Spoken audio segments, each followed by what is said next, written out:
एक बार क्या हुआ, जगन्नाथपुरी के पास एक गांव से एक बूढ़ा आदमी जिसकी एक बेटी थी और जिसके दो बेटे थे। बेटे बड़े ताकतवर, सामान्य भाषा में कहें तो क्षेत्र के गुंडा, उस क्षेत्र के वो बड़े दमदार आदमी थे, गुंडे। दो भाई थे, दोनों बढ़िया थे और उनकी एक बहन। बूढ़ा बाप, एक दिन बाप का मन हुआ कि मैं जरा वृंदावन घूम के आऊं, बिहारी जी का दर्शन करके आऊं, भगवान का दर्शन। तो गांव का एक बढ़िया सा लड़का, जवान सुंदर, उसके साथ बूढ़ा आदमी बोला, बेटा तेरा किराया खर्चा मैं उठाऊंगा, जरा तू चल, मुझे तीर्थ यात्रा करा दे। मेरे बेटे तो गुंडे हैं, ये तो जाएंगे नहीं, बड़े दुष्ट हैं, जरा तू मुझे तीर्थ यात्रा करा दे। तो गांव का वह लड़का, उस लड़के का कोई नहीं था, ना माँ थी ना बाप था, बड़ा भोला था, बड़ा सुंदर था, बड़ा सीधा था। वो जगन्नाथ जी का बड़ा उपासक था। बोला चलो तीर्थ यात्रा हम भी चलेंगे। तो वह बच्चा और वह बूढ़ा दोनों चले। चलते चलते चलते चलते वृंदावन आए और उस बच्चे ने उस बूढ़े की खूब सेवा की। समय से खिलाना, समय से पिलाना, समय से उसके कपड़े, उसकी लंगोटी तक धुलता, सारी सेवाएं करता, सब पूजा पाठ में सहयोग करता, पुष्प तोड़कर लाता, जल लाता और बूढ़ा जो जो करता वो सब में सहयोगी बना। एक दिन क्या हुआ कि साक्षी गोपाल जी के मंदिर में वह बूढ़ा दर्शन करने गया भगवान कृष्ण का। तो वो दर्शन करके लौटे तो वहां मंदिर प्रांगण में ही बैठ गए और वह बच्चा उसके पांव में तेल लगाने लगा। आप थक गए हैं, जरा मालिश कर दूं, यहीं बैठे हैं। और बढ़िया मालिश करके उसने जूते पहनाए। तो वह बाप वह बूढ़ा बड़ा प्रसन्न हुआ और उसने कह दिया, साक्षी गोपाल जी के मंदिर में बैठ के कह दिया, सुन, तूने अपनी सेवा से मेरा दिल जीत लिया, मेरी एक बेटी है, तू चलना, मैं अपनी बेटी का विवाह तुझसे करूंगा। ठीक है। उसने तो कुछ कहा ही नहीं था, वो तो अपनी सेवा कर रहा था। अब ये तीर्थ यात्रा करके लौट करके अपने गांव गए तो उस बच्चे ने कहा, आपने कहा था बेटी का विवाह करूंगा, करो, विवाह करो मेरा। तो बूढ़ा आदमी गांव में जाके बैठ गया, बोले मैंने कहा ही नहीं, नहीं कहा मैंने। अच्छा, उसे अपने बेटों का डर लगा कि मेरे बेटे तो मेरी सुनते ही नहीं है, मैं कहूंगा कि बेटी का इससे विवाह करोगे तो मेरे बच्चे ये इतने दुष्ट हैं कि ये तो इससे विवाह करेंगे नहीं। तो बूढ़े को भी लगा चलो कह दिया, मना कर देता हूं। उसने कह दिया ना, मैंने नहीं कहा कि शादी करूंगा, विवाह करूंगा, तूने सेवा की, उसका कुछ पैसा वैसा ले ले। बच्चे ने कहा पैसा नहीं, तुमने कहा था, झूठ क्यों बोल रहे हो, तीर्थ यात्रा करके आए हो, कहा था बेटी का विवाह करूंगा, जल्दी से अपनी बेटी का विवाह मुझसे करो। आपने कहा था, मैंने थोड़ी कहा था, आपने कहा था। उस बच्चे ने पंचायत बुला ली। पंचायत आई, पंचों ने कहा क्यों भाई, क्या मामला है? बोले इन्होंने कहा था कि अपनी बेटी का विवाह मुझसे करेंगे और अभी ये कह रहे हैं कि हमने तो कहा ही नहीं। पंचायतों ने कहा भाई ये बताओ, जब इन्होंने ये कहा था कि अपनी बेटी का विवाह करेंगे तो ये बताओ, तुम दोनों के बीच में कोई तीसरा था? गवाह कौन बनेगा, गवाही कौन देगा? हम कैसे माने कि तुम सही कह रहे हो? बूढ़ा कह रहा कि नहीं कहा, तुम कह रहे हो कि कहा है, भाई किसकी बात मानी जाए? कोई तो गवाह होगा। अब बूढ़ा सोचा, हाँ अब तो कोई गवाह है ही नहीं। उस बच्चे ने कहा वहां मंदिर में और तो कोई नहीं था, पर वहां कृष्ण कन्हैया थे, वो भगवान जी थे, गोपाल जी थे। इन्होंने भगवान के सामने कहा है कि अपनी बेटी का विवाह करूंगा। तो पंचायत ने कहा कि यदि भगवान आकर कह दें तो हम तुम्हारी बात मान लेंगे। अब वो बच्चा बड़ा भोला, अच्छा भगवान की बात मान लोगे? हाँ। पंचायत बोली लाओ अपने भगवान को जो गवाही दे सके। अब बूढ़े को लगा भगवान थोड़ी गवाही देने आएंगे। पंचायत उठी, सब अपने अपने घर पर। वो बच्चा माना नहीं, वो पैदल चला, उसके पास तो किराया भाड़ा था नहीं, वो तो गरीब था, पैदल चला जगन्नाथ जी से सीधा वृंदावन। हजारों किलोमीटर की दूरी उसने पैदल तय की कुछ महीनों में, और उसी मंदिर में आया, रोने लगा, हे प्रभु मुझे शादी करने की कोई शौक नहीं है, पर सारे समाज में उसने अपमान कर दिया, मुझे झूठा करार दे दिया। आप बताओ क्या मैं झूठा हूं? झूठ वो बोल रहा है और सारा समाज मुझे झूठ कहता है कि शायद मैंने शादी के लिए झूठ कहा। हे गोपाल जी आप चलो, नहीं तो मैं प्राण त्याग दूंगा। भगवान भी उसकी बातों में आ गए, भगवान भी रीझ गए। वो भोला तो भगवान भी भोले। भगवान बोले अच्छा एक काम कर, रो मत, ये बता तू मुझे लेके कैसे जाएगा? बोला प्रभु चलना तो पैदल ही पड़ेगा। भगवान बोले यहां अच्छे से रहता हूं, समय से खाता पीता हूं, और तू वहां कुछ खाने देगा? हाँ मैं आपकी सेवा खूब करूंगा। तो सुन, भगवान ने कहा मैं वृंदावन का ठाकुर हूं, खाने पीने खूब रख लेना, हाँ खाने पीने में कमी ना करना, हम खाते बहुत हैं। उसने कुछ काम वाम करके पैसे जुटाए और भगवान के लिए कुछ पैसे जुटाए, और उसने खाने की सामग्री इकट्ठी की, कुछ पैसे जोड़े, उसने कुछ काम धाम किया कि रुको अच्छा कुछ दिन में पहले काम करके पैसा कमा लूं फिर चलना, ताकि आपको रास्ते में कुछ खिलाता रहूं। अच्छा ठीक है, उसने पैसे जोड़े और भगवान को लेकर, भगवान ने कहा एक शर्त है, मैं चलूंगा पर तू मुझे चलता हुआ पलट कर देखेगा नहीं, यदि देख लेगा तो मैं वहीं रुक जाऊंगा। तो उसने कहा मुझे क्या पता कि आप मेरे साथ चल रहे हैं, मैं वहां पहुंच गया और तब पता चला आप तो आए नहीं, तो फिर दौड़ के आना पड़ेगा।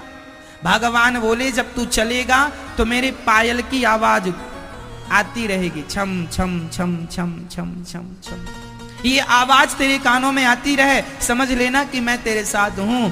भगवान बड़े सुंदर सांवले सरकाल अपने आज मंदिर में, पुजारी जी ने पर्दा वर्दा बंद कर दिया, सो गए। भगवान से कहा दिन में चलो, भगवान बोले दिन में नहीं जाएंगे, हम तो रात में जाएंगे।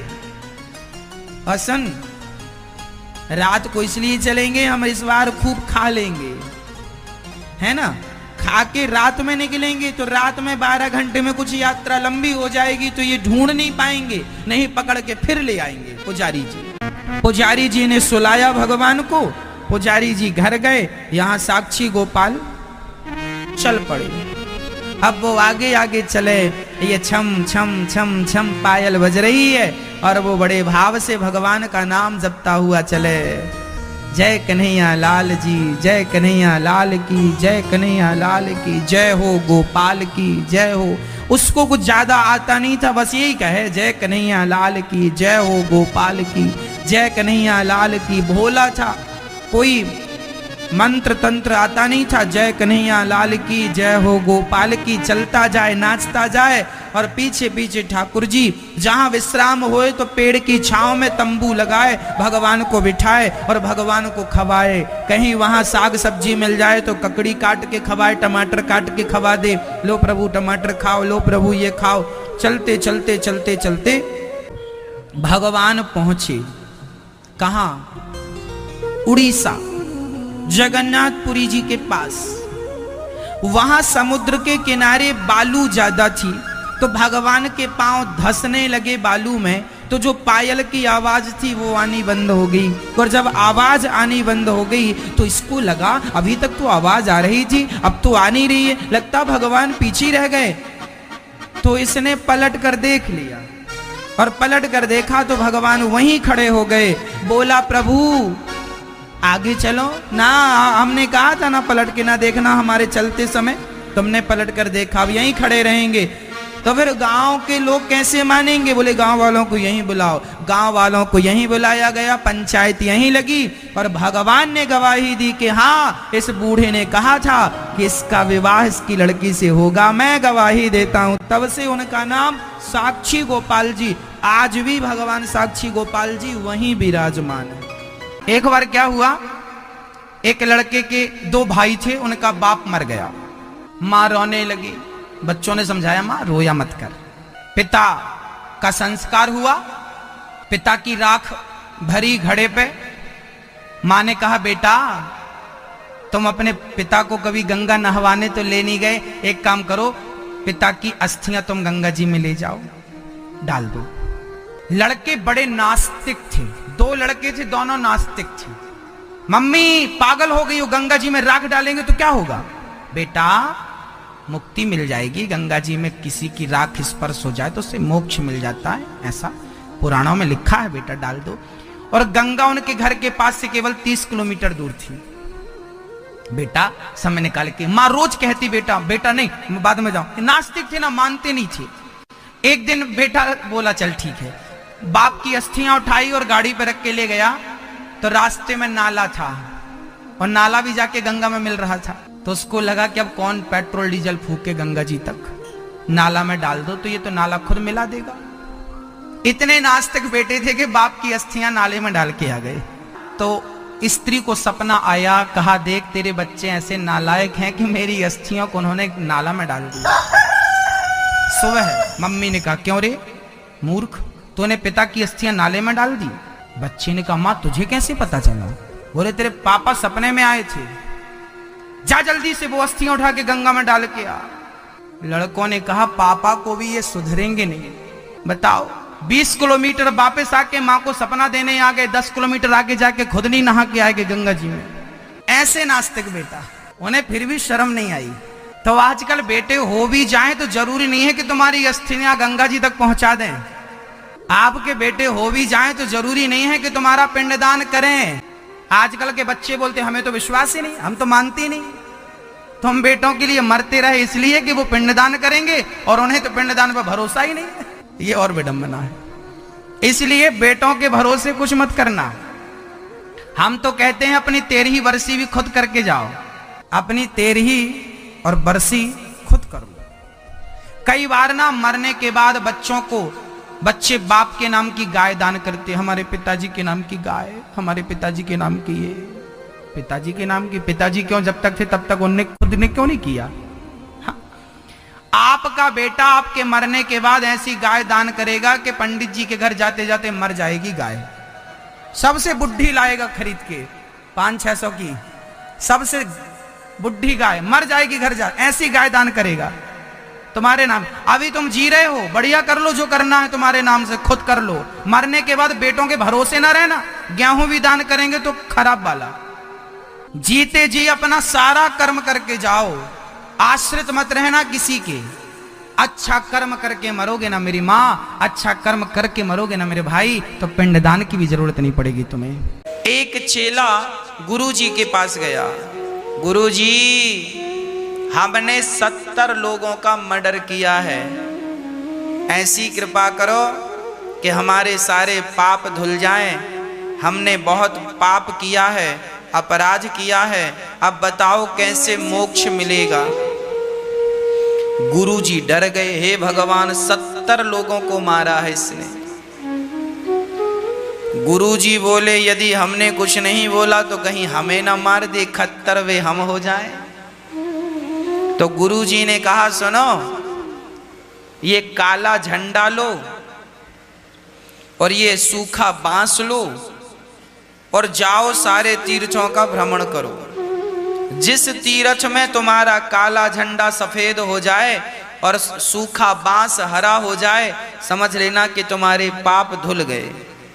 वो चेला गया, चारों धाम गया, सारे तीर्थ गया, सारे तीर्थ करके देखा, सब गंगा स्नान किया, गंगा सागर नहाया, पर उसका झंडा कहीं भी सफेद नहीं हुआ। बहुत समय तीर्थों में गुजारा पर झंडा सफेद ही ना हो। बड़ा परेशान हुआ, जा रहा हूं गुरुजी से पूछूंगा। चला, गुरुजी से मिलने जा रहा था कि एक जंगल से गुजर रहा था।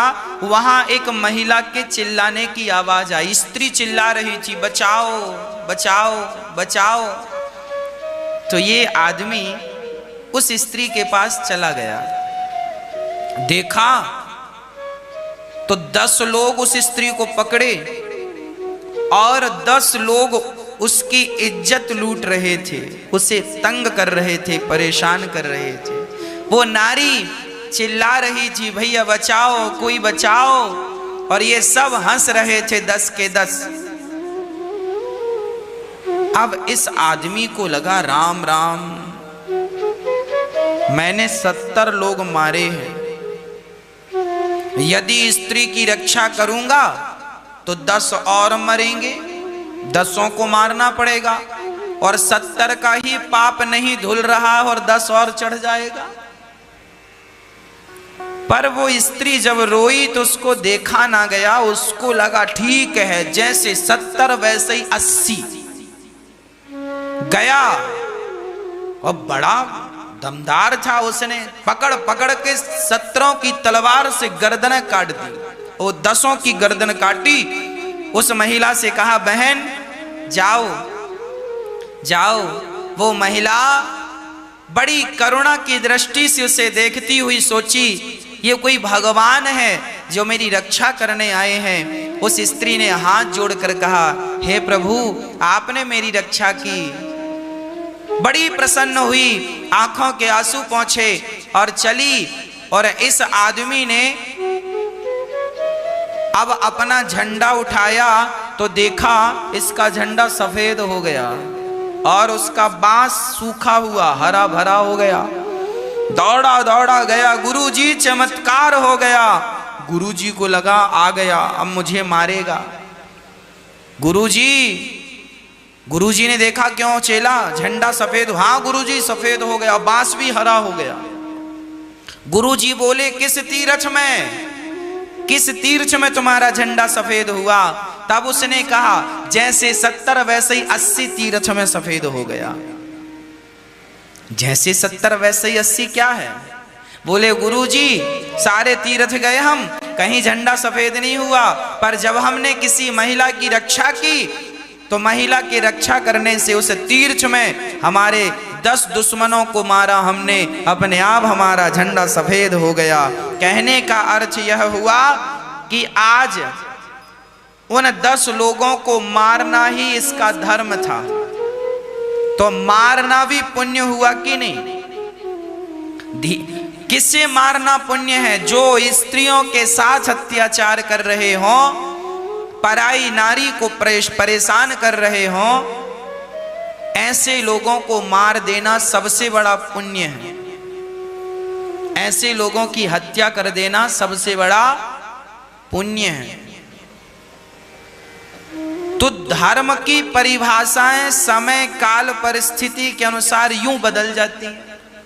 किसी को मारना नहीं चाहिए, पर किसी पर कोई अत्याचार जरूरत से ज्यादा कर रहा हो और समझाने से भी ना मान रहा हो तो फिर उसे दंड देना यही धर्म है।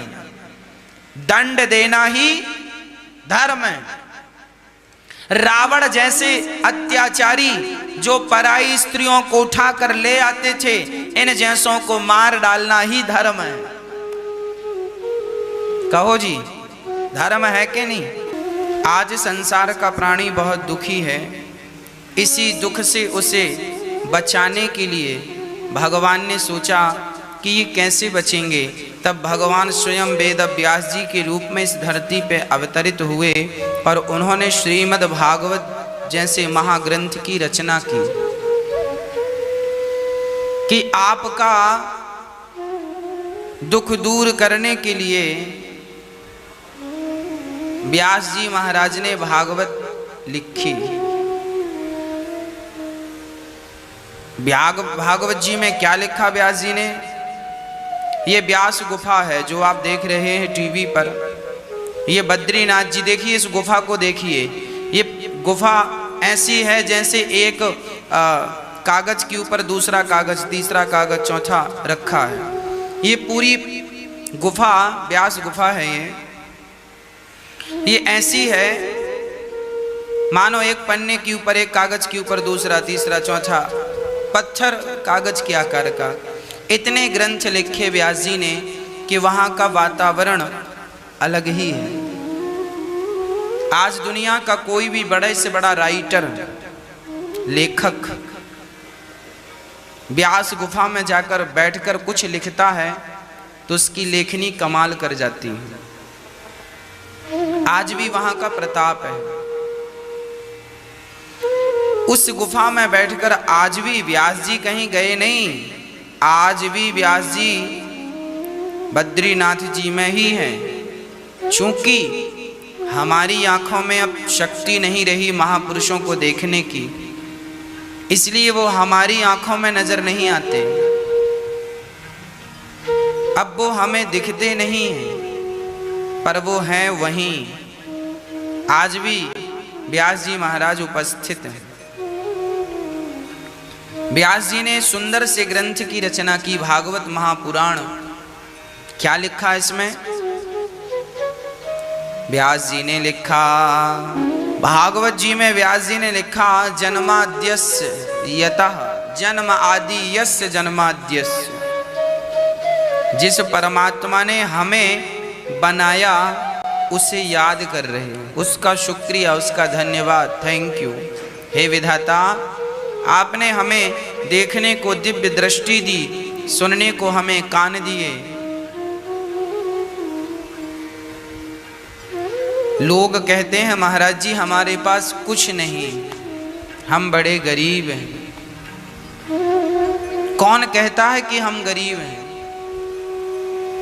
अच्छा ये बताओ, आप लोगों के पास कुछ दिव्य शक्तियां हैं या नहीं? मेरा सवाल आप सभी से है, प्रश्न है, बताइए। हम लोगों ने सुना है ऋषि मुनियों के पास दिव्य शक्तियां होती हैं। आप लोगों के पास शक्तियां हैं या नहीं दिव्य? हाँ या ना? हैं दिव्य शक्ति? हाँ मैया, ओ मैया, आपके पास कोई दिव्य शक्ति है?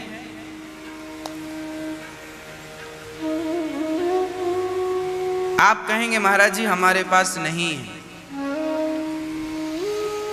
सच्ची बात यह है, आपके और मेरे पास आज भी वो दिव्य शक्तियां हैं, परंतु हम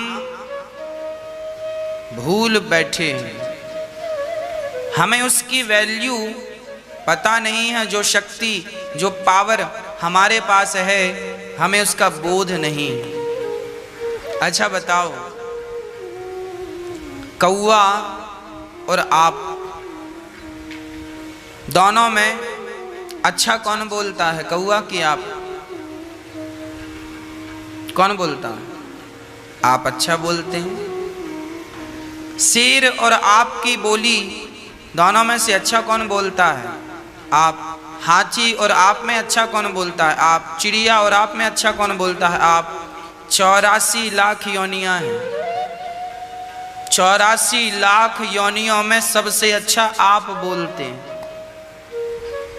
तो आपके पास बोलने की ये दिव्य शक्ति है कि नहीं? हाँ या ना? जितना अच्छा दिमाग आपका है, क्या आप जैसा कोई जीव जंतु सोच सकता है? क्या आप जैसी शक्ति, आप जैसा बल क्या हाथी के पास है? अरे हाथी जैसे महान शरीरधारी को एक इंसान वश में कर लेता है कि नहीं? आपके पास जो दिमाग है वो हाथी के पास, हाथी का शरीर बड़ा है पर उसका दिमाग आप जैसा नहीं है। आप चाहें तो हाथी को वश में कर लें, आप चाहें तो शेर को वश में कर लें। सर्कसों में हाथियों से काम करवाते हैं कि नहीं? सर्कसों में शेर से काम करवाते हैं कि नहीं? इंसान हाथी और शेर को वश में कर सकता है कि नहीं? फिर 84 लाख योनियों में सबसे अच्छा दिमाग ईश्वर ने किसी को दिया है, आपको दिया है। सबसे अच्छी आंखें, सबसे अच्छी दृष्टि आपको दी गई है, सबसे अच्छी वाणी आपको दी गई है, सबसे अच्छा सुनना। जितना बढ़िया आप सुन पाते हैं इतना बढ़िया कोई नहीं सुन पाता। सबसे अच्छी सुनने की शक्ति आपको दी है। इतनी दिव्य शक्तियां आपके पास भरी हैं, पर फिर भी आदमी रोता है मेरे पास कुछ नहीं। फिर भी रोता है मेरे पास कुछ नहीं। अरे आपको पता है इन आँखों से भगवान को देखा जा सकता है। ये जो आपकी बुद्धि है, ईश्वर ने जो आपको बुद्धिमान बनाया है, आप अपनी बुद्धि से कुछ भी करते हैं। अरे भाई सिंपल है, समझो। सूर्य का प्रकाश है, सूर्य के प्रकाश में चाहो तो गीता पढ़ लो और चाहो तो अखबार पढ़ लो। सूर्य का प्रकाश है, उस प्रकाश से चाहो तो गीता और रामायण पढ़ लो और चाहो तो अखबार पढ़ लो, उपन्यास पढ़ लो। प्रकाश बराबर है। आपको उपयोग किस प्रकार से करना है वो आपकी बुद्धि पर निर्भर करता है कि आप गीता पढ़ेंगे उस प्रकाश में या अखबार पढ़ेंगे उस प्रकाश में। उसी प्रकार आप अपने, आपके पास दिमाग तो दिया विधाता ने, आप बुद्धिमान तो हैं, पर आप अपनी बुद्धि कहाँ लगा रहे हैं? आप अपनी बुद्धि लगा रहे हैं झगड़ा करने में, आप अपनी बुद्धि लगा रहे हैं दूसरों को ठगने में, आप अपनी बुद्धि लगा रहे हैं दूसरों को नीचा दिखाने में। जिस दिन आप अपनी बुद्धि भगवान को प्राप्त करने में लगा देंगे, सच कहता हूं इसी जन्म में इसी शरीर से भगवत प्राप्ति हो जाएगी, ईश्वर की प्राप्ति हो जाएगी। मोक्ष के लिए लोग तरसते हैं, मोक्ष मिलेगा, पर कब? आप अपनी बुद्धि का सदुपयोग करें तब। आपकी बुद्धि सूर्य के प्रकाश की तरह है। अब इस प्रकाश में गीता पढ़ लो या अखबार पढ़ लो, इस बुद्धि का सदुपयोग कर लो या दुरुपयोग कर लो, मर्जी आपकी है। इसलिए जीवन में हमेशा अपनी बुद्धि का सदुपयोग करना चाहिए।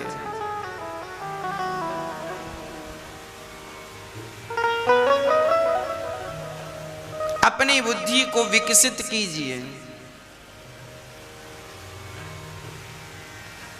ओसामा लादेन ये बड़े खूंखार आतंकवादी थे दुनिया में। इन्होंने अपनी बुद्धि का उपयोग किया पर दूसरों को कष्ट पहुंचाने में, दूसरों को मारने में, हत्या करने में। इन्होंने अपनी बुद्धि का, भाई बिना बुद्धि का उपयोग किए हुए तो आदमी आतंकवादी नहीं बनता। आतंकवादियों के पास भी बुद्धि होती है और वो बहुत हमसे और आपसे ज्यादा बुद्धि चलाते हैं। पर विडंबना ये है कि उन्होंने बुद्धि चलाई तो सही, दिमाग लगाया तो सही, पर गलत काम करने में लगाया तो क्या परिणाम हुआ? उनकी बुद्धि से निर्दोष जनता मारी गई, निर्दोष लोग मारे गए। वो पाप के, उनकी बुद्धि ने उन्हें पाप का भागी बना दिया। और विधाता ने बुद्धि मुझे भी दे रखी है। लादेन, ओसामा और जितने भी आतंकवादी हैं, उन्होंने भी बुद्धि चलाई, दूसरों को कष्ट देने के लिए बुद्धि चलाई। बुद्धि तो हम भी चलाते हैं। हमारी बुद्धि जब चलती है तो हमारी बुद्धि परमार्थ करने के लिए, दूसरों का सहारा बनने के लिए चलती है। बुद्धि विधाता ने सबको दी है, दिमाग विधाता ने सबको दिया है। उस दिमाग का आप उपयोग क्या करते हैं? उस बुद्धि का प्रयोग क्या करते हैं? कोई अपनी बुद्धि, अपना बल किसी को नीचा दिखाने के लिए, किसी का पांव पकड़ के खींचने के लिए अपनी बुद्धि का प्रयोग करता है, तो कोई अपनी बुद्धि का प्रयोग करके उसका हाथ पकड़ के उसे गड्ढे से खींच लेता है। कोई गड्ढे में गिराने के लिए बुद्धि का प्रयोग कर रहा है, कोई गड्ढे से निकालने के लिए बुद्धि का प्रयोग कर रहा। विधाता ने बुद्धियां सबको दी हैं। आप भी अपनी बुद्धि का सदुपयोग करेंगे तो जीवन में कभी दुखी नहीं रहेंगे। पर बुद्धि का लोग, अपने दिमाग का लोग, अपने शक्तियों का लोग दुरुपयोग करते हैं। जैसे मोबाइल है, मोबाइल है बातचीत करने के लिए, मोबाइल है सदुपयोग करने के लिए। नेट चलाना, इंटरनेट चलाना है, गूगल में सर्च करना है तो अच्छी चीजें सर्च कीजिए जिससे आपका दिमाग बढ़े। पर लोग उसका सदुपयोग कम करके उसका दुरुपयोग ज्यादा करते हैं। दिन भर फेसबुक चलाते हैं, दिन भर व्हाट्सएप चलाते हैं, दिन भर उल्टी सीधी चीजें देखते हैं। इसका अर्थ क्या हुआ? आप अपनी शक्ति का दुरुपयोग कर रहे हैं। उसी प्रकार परमात्मा ने आपकी खोपड़ी को भी गूगल बनाया है। आपकी खोपड़ी भी किसी गूगल से कम नहीं है। आपके पास बहुत दिमाग है, आपके पास बहुत कुछ है सोचने के लिए, समझने के लिए, करने के लिए, पर आप अपना दिमाग केवल गलत जगह लगाते हैं। आप अपना दिमाग गलत सोचने में और गलत करने में खर्च करते हैं। आज हम लोगों को देखते हैं, लोग किसी का पांव पकड़ के खींच रहे हैं, किसी को बढ़ते हुए देखकर परेशान हैं। यहां दिमाग मत लगाइए, दिमाग यहां लगाइए आप अपने आप को सफल कैसे बनाएं। आप पूरा फोकस अपने आप में कीजिए। आप कैसे सफल बनेंगे, आपके पास कैसे 2 पैसे आएंगे, और आपके पास पैसे आएंगे तो आप उसका क्या प्रयोग करेंगे, क्या उपयोग करेंगे। आप सदा पॉजिटिव रहिए, सदा अच्छा सोचिए, अच्छा सोचिए, अच्छा करिए। जब सबके हित का आप सोचेंगे, सबका हित करेंगे, तो आपका यह दिमाग, आपकी यह बुद्धि सफल हो जाएगी। इसलिए ईश्वर की ये जो दिव्य शक्तियां हैं हमारे पास, हम उनका सिर्फ दुरुपयोग करते हैं, इसलिए परेशान हैं, इसलिए परेशान हैं। हमारे पास देखने की शक्ति है, पर हम देखते क्या हैं? उल्टी सीधी चीजें देखते हैं, किसी का झगड़ा देखते हैं। कथा आज तो ठीक है, आज कथा हो रही है, आप लोग कथा सुन रहे हैं और कथा को देख रहे हैं, है ना। पहले के जमाने में मैंने सुना गांव में नाचने वाली आया करती, जो पूरा गांव जाके देखा करता था, नचनिया आई है नाचने के लिए।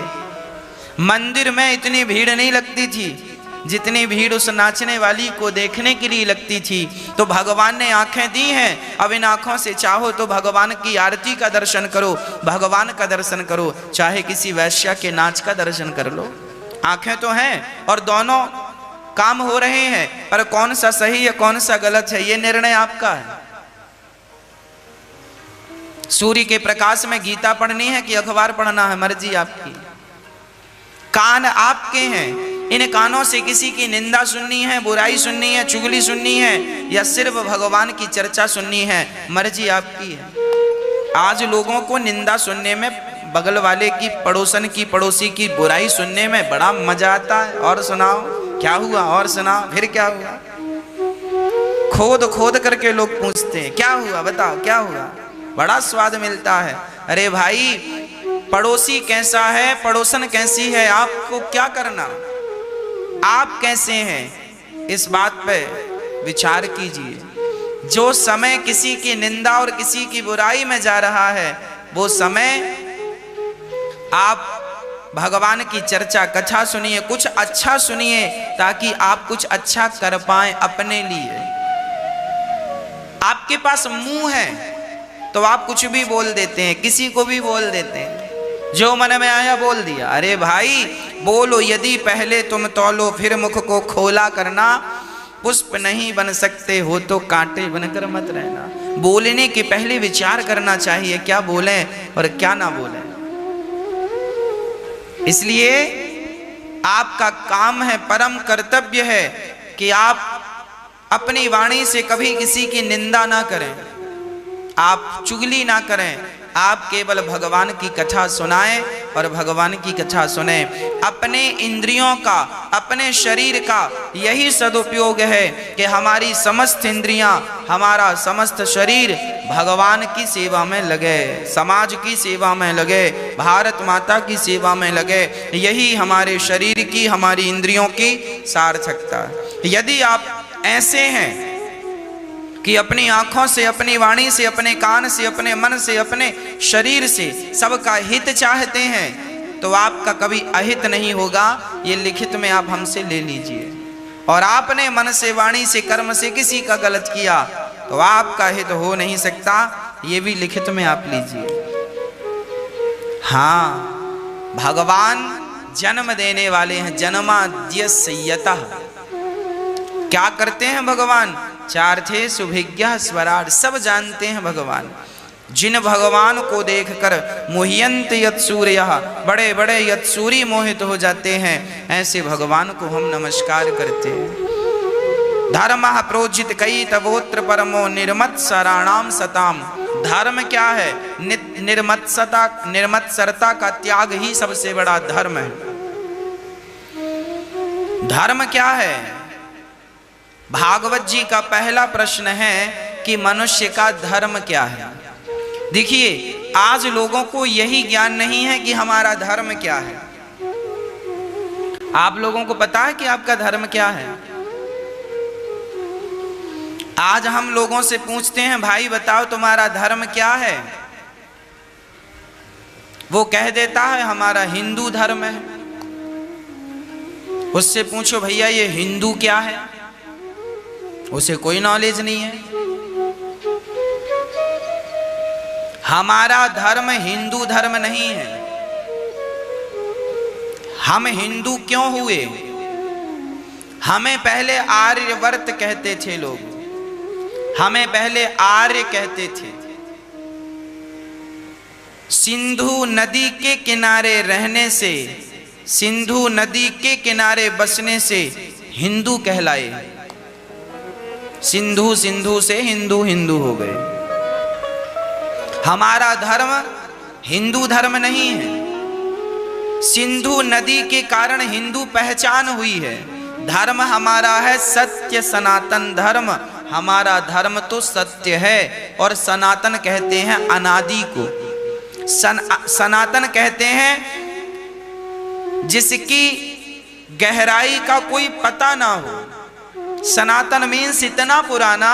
सनातन कहते हैं पुराने को। एक पुराना वो होता है जिसकी खुदाई की जाए तो उसकी जड़ मिल जाती है कि यहाँ इसकी जड़ है।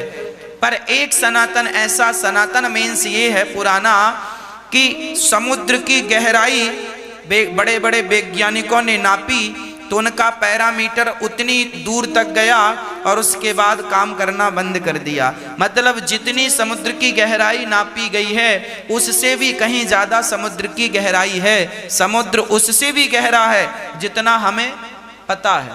आकाश कितना ऊंचा है, जितना हम देख रहे हैं इतना नहीं। हमारी दृष्टि वहां तक जा ही नहीं सकती जितना ऊंचा आकाश है। उसी प्रकार हमारा सनातन धर्म, सत्य सनातन धर्म कितना पुराना है। जिस दिन सृष्टि बनी, परमात्मा ने बनाई, जिस दिन से सृष्टि का निर्माण हुआ उसी दिन से सनातन धर्म चला रहा है। सत्य सनातन धर्म अनादि है। जब से भगवान है तब से ये धर्म है, बस बात से। और भगवान कब से हैं कोई नहीं जानता। ईश्वर अनादि है। ईश्वर को अजन्मा कहते हैं।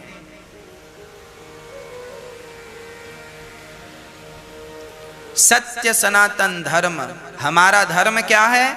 सत्य सनातन धर्म। हमारा धर्म क्या है? सत्य बोलना।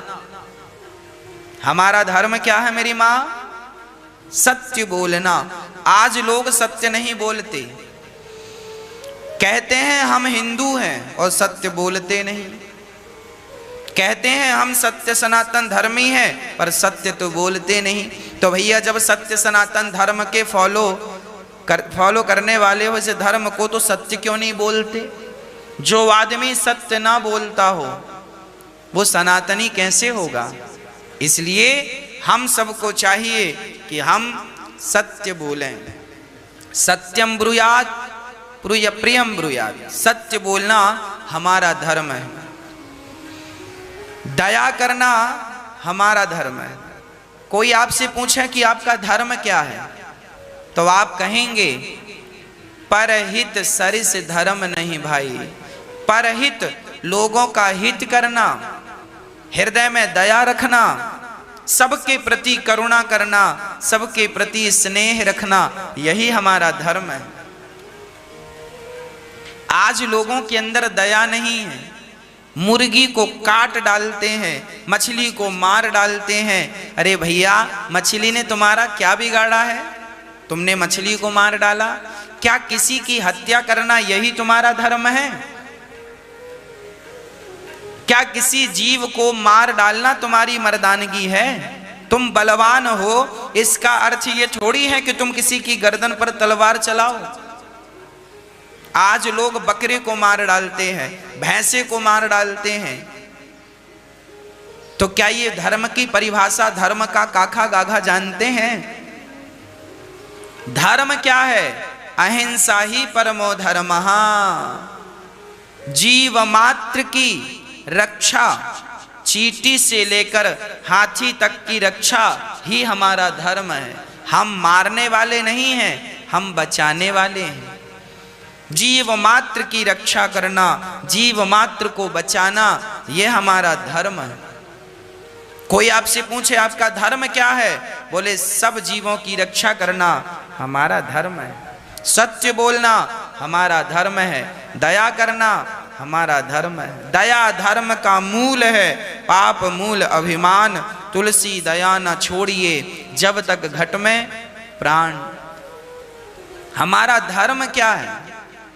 हमारा धर्म है माँ की सेवा करना, हमारा धर्म है पिता की सेवा करना, हमारा धर्म है अपने भारत माता की सेवा करना। सबसे बड़ा धर्म होता है राष्ट्र धर्म। राष्ट्र धर्म से बड़ा कोई धर्म नहीं है, सबसे बड़ा धर्म है। यदि अपने वतन के लिए, अपने देश के लिए मरना पड़े तो हमें तुरंत अपना बलिदान दे देना चाहिए देश की रक्षा के लिए। यही हमारा धर्म है। धर्म की परिभाषाएं अलग अलग हैं। समय काल परिस्थिति के अनुसार धर्म की परिभाषाएं बदलती जाती हैं। किसी को ना मारना ही धर्म है, पर कई बार किसी को मार डालना ही धर्म हो जाता है। कैसे? सुनना, एक छोटा सा उदाहरण देकर समझाता हूं। जब भगवान श्री कृष्ण महाभारत का युद्ध चल रहा था, भीम भैया दुर्योधन की जंघा तोड़ रहे थे। दुर्योधन का सारा शरीर वज्र का हो गया था। उनकी माता गांधारी ने दुर्योधन को देखा, एक बार आंखों की पट्टी खोली और देखा तो सारा शरीर वज्र का हो गया, पर जांघें जंघा वज्र की ना हो पाई, क्योंकि भगवान ने कह दिया, अरे दुर्योधन कहां जा रहे हो?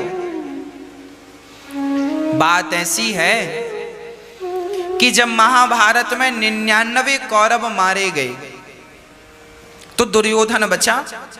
दुर्योधन पितामह भीष्म के पास गया, पितामह बताओ मेरी रक्षा कैसे होगी?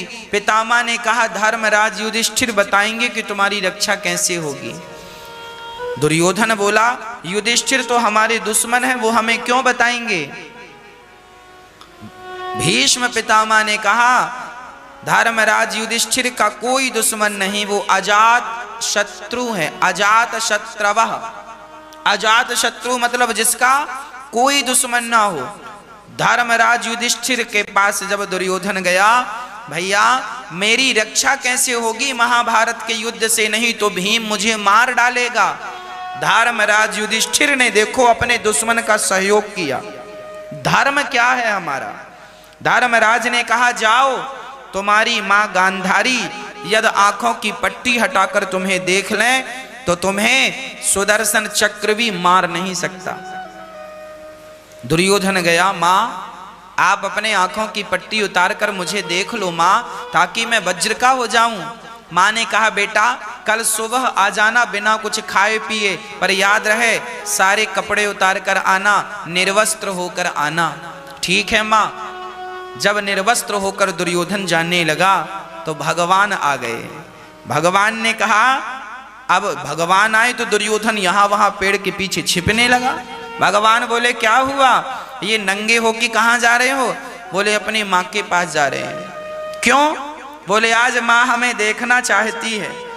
भगवान ने कहा, राम राम, आज मां तुम्हें वर्षों बाद देखेगी और तुम वैसे ऐसे जाओगे, अच्छा लगेगा? अरे मां ने कहा है निर्वस्त्र आना, वो हमें देखेगी, शरीर वज्र का हो जाएगा, आज हम अमर हो जाएंगे। भगवान ने मन में विचार किया, दुर्योधन जैसे लोग अमर हो गए तो द्रौपदी जैसी स्त्रियों की लाज तो रोज रोज लुटेंगी। गलत आदमी बलशाली हो जाए और अमर हो जाए तो ये करेगा क्या? यही तो करेगा।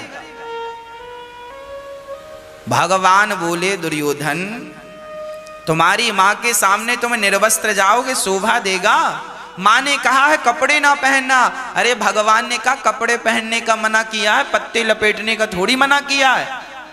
तो केले के पत्तों की टॉवेल बना दी भगवान ने, बोले लो लपेट लो, ये तो ढक लो कमर।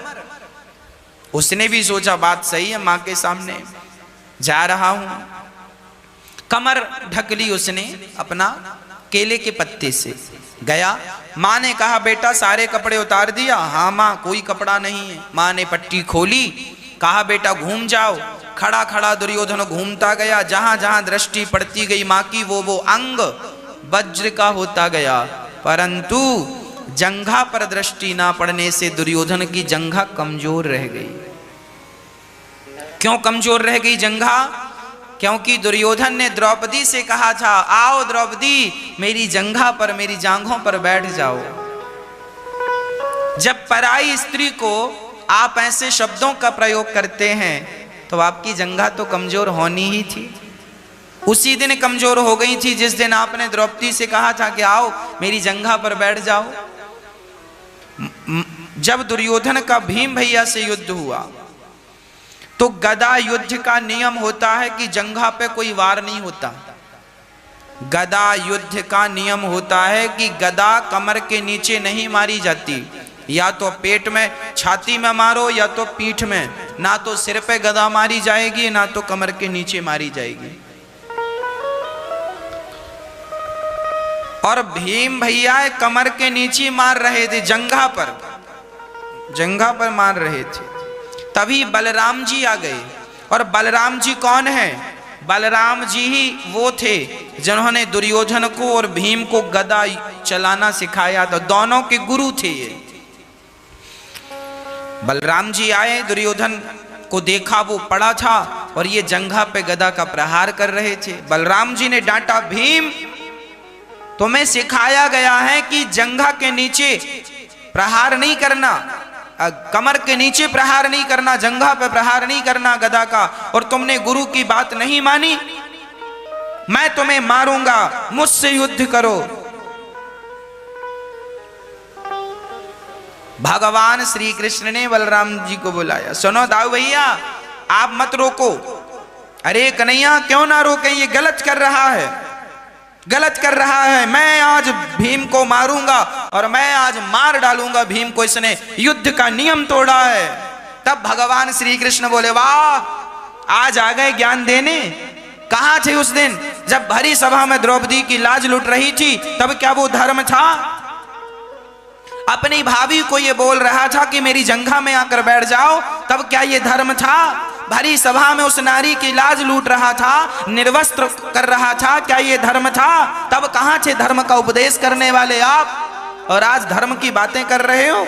सुनो बलदाऊ भैया, अधर्मी को अधर्म से मारना ही धर्म है। जिसने जीवन भर अधर्म किया हो, दुर्योधन ने, कहां थे आप उस समय जब इस दुर्योधन ने चक्रव्यूह की रचना गुरु द्रोणाचार्य जी से कराई और अभिमन्यु को मारा? युद्ध का नियम था एक योद्धा से एक योद्धा लड़ेगा, पर अभिमन्यु से 7 महारथियों ने एक साथ लड़ा और उस बच्चे को मार डाला। तब कहां थे आप, कहां था आपका धर्म? पूछो अपने चेला से, कहां था इसका धर्म?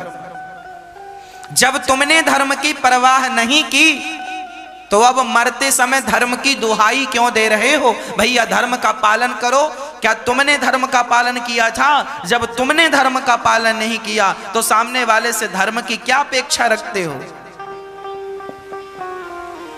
भगवान श्री कृष्ण ने बलराम जी को समझाया, जाओ आप, अधर्मी को अधर्म से मारना ही धर्म है। जो जस करही सो तस फल चाखा, जो जैसा करेगा वैसा भरेगा। बलराम जी ने कहा, प्रभु जब आप ही चाहते हैं तो मैं जा रहा हूं। जीवन में कभी अधर्म ना करना भक्तों, कभी अधर्म ना करना।